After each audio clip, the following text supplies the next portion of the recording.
આજે સવારના હું અને મારા હસબન્ડ બંને તૈયાર થઈ ગયા પોતપોતાના કામ ઉપર જવા માટે. અને આ છે મારા હસબન્ડના દિલનો દરિયો, જે વરસાદના 4 મહિના સુધી આમાંથી કાંઈ પણ પાણી ઓછું ન થાય, એક ટીપો પણ પાણીનો ઓછો ન થાય, વધે પણ ઘટે નહીં આ પાણી. પછી આ છે અમારા ગામના ખેતરનો વ્યૂ.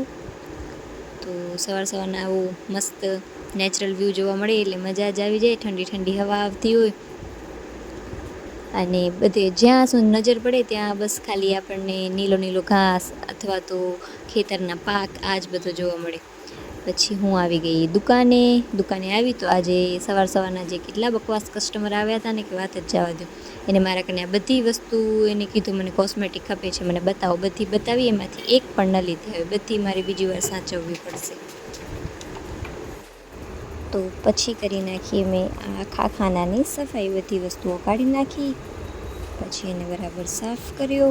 અંદરથી બધી ધૂળ કે તો રજને એવું હશે જ, એટલી બધી રજ સાફ કરી નાખી. અને જો આ છે ફાઉન્ડેશન, આના અલગ અલગ શેડ્સ હશે આમાં.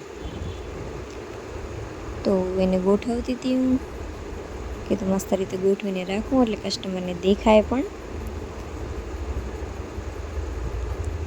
પછી આ બધા કોમ્પેક્ટ ને લૂઝ પાવડર ને પ્રાઇમર, ફાઉન્ડેશન, આ બધી એવી જ વસ્તુઓ છે. તો એને લેતી આવી, કપડાથી સાફ કરતી આવી અને પાછી રાખતી આવી. આ તો મેકઅપ ફિક્સર.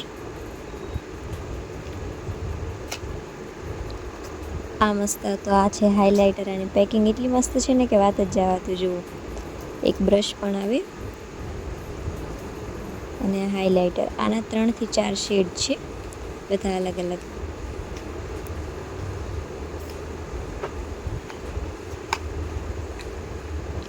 પછી આ તો સ્ટુડિયો ફિનિશ. પછી આ ખબર નહીં, અડધા પ્રોડક્ટના તો મને પણ નામ નથી ખબર, જો કે હું રાખું છું. કસ્ટમર માંગે ને તો યાદ આવી જાય બાકી કે શું આપવાનું છે. આ બધી પ્રોડક્ટ તમે જોઈ, એમાંથી તમને કોઈ પસંદ આવી હોય તો મને કમેન્ટ કરીને કહેજો. તો આ પણ હતા ફાઉન્ડેશન, આ HD ફાઉન્ડેશન હતા. અને એક તમને ખોલીને બતાવી દઉં. પેકિંગ આ બધાની બાકી એટલી મસ્ત હોય ને કે વાત જવા દો. આમ આપણને જોઈને જ આમ ગમી જાય ને લેવાનું મન થઈ જાય.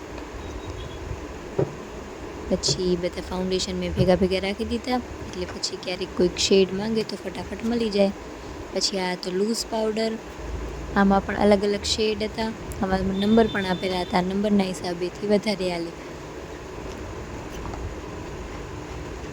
પછી આ તો આમ તો ફાઉન્ડેશન હતું, પણ હાઇલાઇટર ફાઉન્ડેશન બેમાં કામ આવે, કેમ કે એના અંદર છે ને આમ જરી જેવું કંઈક નાખેલું હતું ફાઉન્ડેશનમાં. પછી આમાં હતું બ્લશર, હાઇલાઇટર અને કાઉન્ટોર, ત્રણેયમાં કામ લાગે. પછી આ છે મેકઅપ રિમૂવર, તો એને પણ મસ્ત રીતે સાચવી નાખ્યો.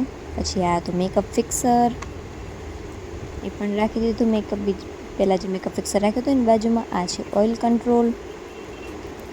કંટ્રોલ પાવડર છે. આ બધા પણ કોમ્પેક્ટ જ કહેવાય આમ તો. એ પણ બધા ભેગા રાખી દીધા.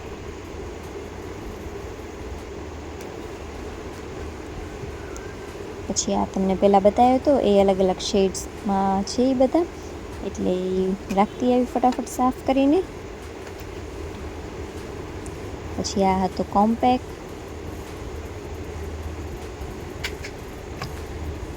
આ પણ કોમ્પેક્ટ છે, એમાં ઘણા બધા શેડ છે ભેગા છે. આ હાઇલાઇટર પ્લેટ,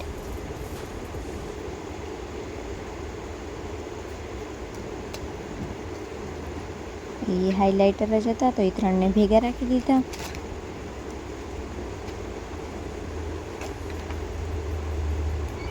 તમને મારો વિડીયો ગમતો હોય તો લાઈક, શેર ને સબસ્ક્રાઈબ કરજો. અને મને કમેન્ટ કરીને કહેજો કે તમને આગળ કયા ટૉપિક ઉપર હું પૂરો બ્લોગ બતાવું, તો હું ટ્રાય કરીશ એના ઉપર બ્લોગ બનાવવાનું પૂરું. કોઈ ટૉપિક સજેસ્ટ કરો તો મને પણ બ્લોગ બનાવવું ગમે, એ તમને જોવું ગમે. પછી આ તો જેલ લાઇનર, આમાં 2 હતા, એક બ્લેક ને એક બ્રાઉન, ને 2 બ્રશ આવે પાછા. તો બસ એ સાફ કરીને રાખી દીધો. આ ગ્લિટર ને આ વ્હાઈટ કાજલ, વ્હાઈટ કાજલ કોને કોને પસંદ છે કમેન્ટ કરીને કહેજો. મને તો બિલકુલ પસંદ નથી. વ્હાઈટ કાજલ કેવું અજીબ ના લાગે થોડુંક, પણ કેટલા બધા કસ્ટમર એવા આવે જેને વ્હાઈટ કાજલ પસંદ હોય. બાકી મને તો બ્લેક જ પસંદ છે. મને બ્લુ ને એવા કોઈ કાજલ પસંદ ના આવે. ને લાઇનર પણ બ્લેક પસંદ છે ને કાજલ પણ બ્લેક પસંદ છે. પછી આ તો પ્રાઇમર,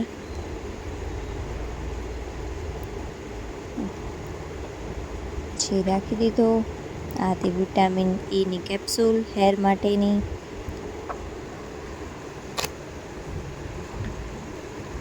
આ નેલ પેન્ટ રિમૂવર. પછી આ બધા મસ્કારા હતા એ ભેગા ભેગા રાખી દીધા. આ છે મિરર. આ બહુ નાનો મિરર આવે કે નાની છોકરીઓને પણ કામ આવે ને આપણે ટ્રાવેલમાં બહાર જતા હોય ક્યારેક તો કામ આવે આટલું મિરર. પછી આ હતી કાઉન્ટરની સ્ટીક. આમાં પણ અલગ અલગ શેડ છે. પછી આ તો મેકઅપ રિમૂવર, બોડી લોશન. પછી આ તો સિંદૂર. આ કાઉન્ટર સ્ટીક, લૂઝ પાવડર. પછી લેતી લિપસ્ટિક, ચાંદલા. અહીંયા બધી થોડી થોડી વસ્તુ રાખવી પડે કે કસ્ટમર જોવે તો એમને યાદ આવી જાય કે એને કઈ વસ્તુ ખપે છે. એટલે અમુક અમુક એક એક વસ્તુ હું અહીંયા રાખીશ, એટલે એ લોકો જુએ તો એ લોકો માંગે. બાકી બધા ખાનામાં એવી જ રીતે હું બધી વસ્તુ રાખું. અમુક વસ્તુઓ છે જે ઘણી બધી હોય એને કાઉન્ટર નીચે રાખી દઉં, અને બાકી અમુક અહીંયા જેમ દેખાય એ રીતે રાખી દઉં. તો બધા ચાંદલા રાખી દીધા. પછી જોયો મેં તો આ બોક્સ તો ખાલી હતો. કસ્ટમરને મેં બતાવતી હતી ક્રીમ, પછી બોક્સમાં નાખતા જ ભૂલી ગઈ તો પાછું રાખી દીધી એને મેં. બસ તો બધી વસ્તુ તો સચવાઈ ગઈ. હવે આને પાછો સાજો કરીએ, કેમ કે અંદર બધી વસ્તુ સાફ કરવા માટે થઈને એને ખોલી નાખ્યો હતો. હવે પાછો એને સાજો કરી નાખ્યો. પાછી કરી નાખી ઉપરથી થોડીક સફાઈ. આ બે પડી ગયા હતા વિડીયો બનાવતા પહેલાં, તો મેં લઈ લીધા. પછી મને લાગી ગઈ ભૂખ. હું લઈ તો શાક રોટલી આવી હતી, પણ મને રોટલી ખાવી બિલકુલ પસંદ નથી. એટલે હું દુકાને ગઈ અને ભૂંગળા લઈ આવી. પછી મેં ખાધા બટેકા ભૂંગળા. કોને કોને બટેકા ભૂંગળા પસંદ છે કમેન્ટ કરીને કહેજો.